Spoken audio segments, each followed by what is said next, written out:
Today we're going to go over how to cook lentil. As you can see, we got our lentils right over here. Red lentils, always a good time with that. And now it's time to get a pot out, fill it up with water, and get it to boil.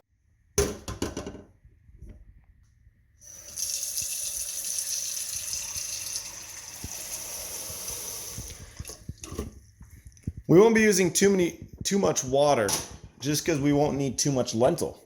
Just a small amount, get the heat up to a nice boiling temperature. While the water's heating up, the best thing we can do is get our strainer and get ready to strain this bad boy.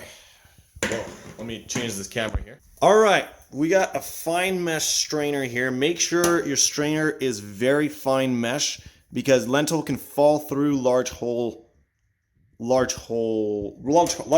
in general. So there we go. We got that. Now it's time to get the lentil into the strainer.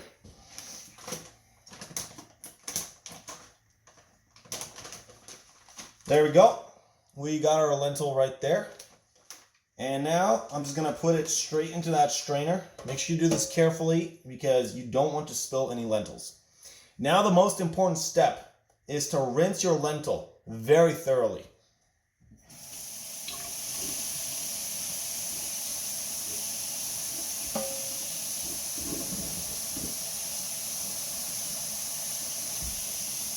You might have to give your lentil a good 20 seconds of rinsing before it's fully ready to go.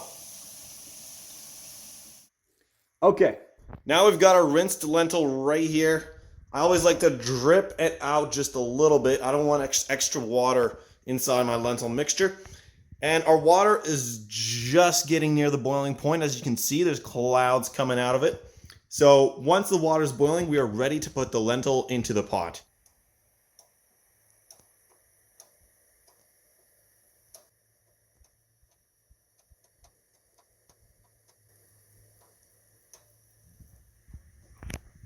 Okay, looks like we're ready to throw in that lentil.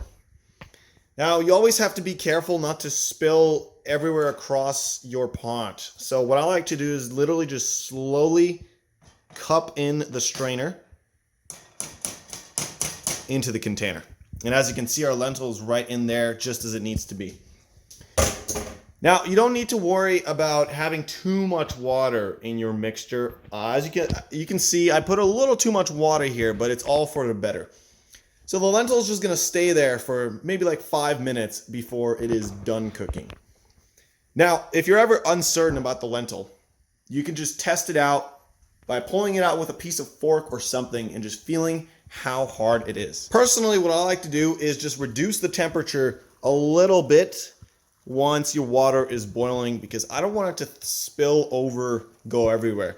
And just keep in mind, guys, even after you've rinsed your lentil, it's still going to cause a lot of bubbling. So that's why it's important to reduce the temperature and just ensure that your mixture is not going to spill over.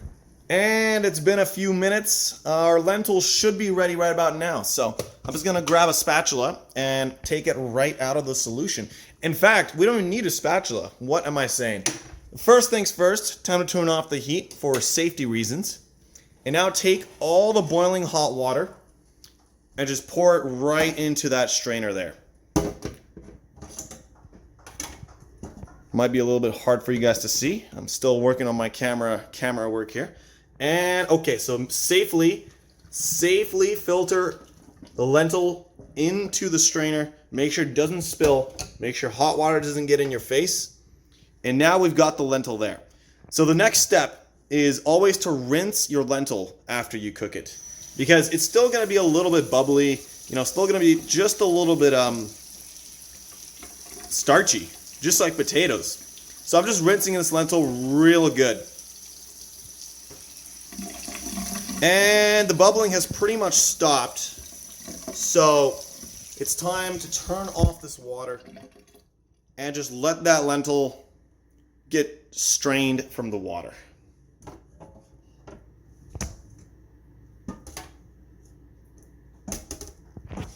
And now that the lentil has got most of the water out of it, it is fully safe and ready to eat. So I'm just going to taste test this with you guys, because I am a little hungry right now. Oh, my camera just turned off as I was eating the lentil, so that's unfortunate. But let me assure you guys, the lentil tastes pretty good. I hope you all learned wonderful lessons on how to prepare your lentil at home. Until next time, see you later.